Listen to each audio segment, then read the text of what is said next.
Air raid sirens in Jerusalem tonight as the Israeli Defense Forces work to intercept drone attacks from Iran. U.S. officials confirm Iran has launched dozens of drones towards Israel in anticipation of the attack by Iran. Israel has closed schools and limited large gatherings. And now Israeli airspace and Tel Aviv's Ben Gurion Airport, well, they've been closed. President Biden making it clear that America's support for Israel's security is unwavering.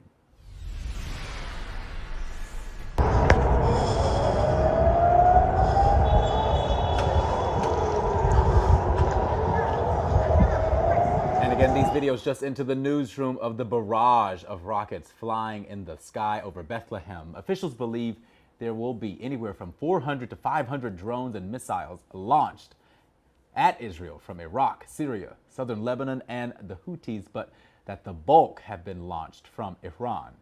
And Israeli Prime Minister Benjamin Netanyahu tonight saying the defensive systems have been deployed and they are prepared for any scenario, both in defense and attack.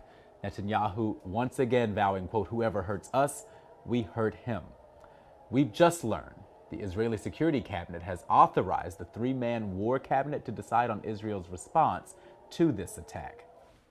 This video showing those strikes being intercepted in Negev. U.S. officials say they will help Israel intercept everything possible. Israel closing Ben Gurion Airport and Israeli airspace also closing schools and limiting large gatherings until Monday night. And neighboring Jordan also temporarily closing its airspace.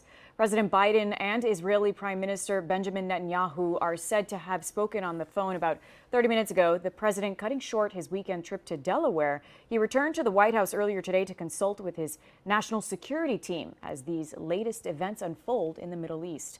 And for weeks, Iran has been vowing swift revenge after top commanders were killed in a strike the Pentagon says Israel was behind.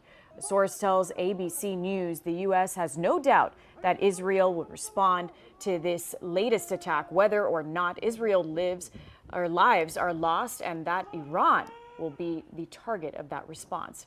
The FBI says they have not observed any specific or credible threats to the U.S. in relation to the ongoing violence, but the agency is closely watching the situation as it unfolds. We do have team coverage of the attack in Israel tonight with local reaction from South Florida. Local 10 Samir Nevzi is joining us live with more. Samir. Yeah, and of course, reaction from across South Florida from political leaders to an Iranian American. This conflict has been going on for over 40 years, and this is nothing new. And any attack anywhere will have devastating impact on people's lives. Flashes lighting up the skies in the Middle East, intercepting drones across Israel. This as Iranian forces carry out a military attack against Israel. They are turning what has been a lukewarm to hot war into a full-blown attack and kinetic war against Israel. Iran's retaliatory strike comes after an airstrike killed 12 people in Syria, including 2 Iranian generals last week. If a country continues to provoke and invoke, what do you do? It all remains to be seen if this is the end of the attack, some 200 to 500 missiles sent into Israel, or if it's going to lead to a wider escalation. Locally here in South Florida, political analyst Rafael Yanis weighing in. Anything's possible. It could go all the way to a full-blown war. A number of South Florida leaders taking to statements like Miami-Dade County Mayor Daniela Levine Cava, writing, quote, "Iran has chosen to further escalate the conflict by launching drone strikes and missiles aimed at Israel." Iranian-American Sean Kristavi speaking exclusively with Local 10 on how this could impact Iranians. It's going to impact their lives. It's going to impact their, economy. It's going to impact, their daily lives, going with their life.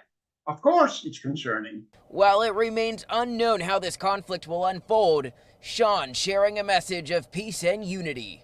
At the end of the day, I'm hopeful that, this will resolve and, countries will be peaceful and no society will be impacted by devastating attacks.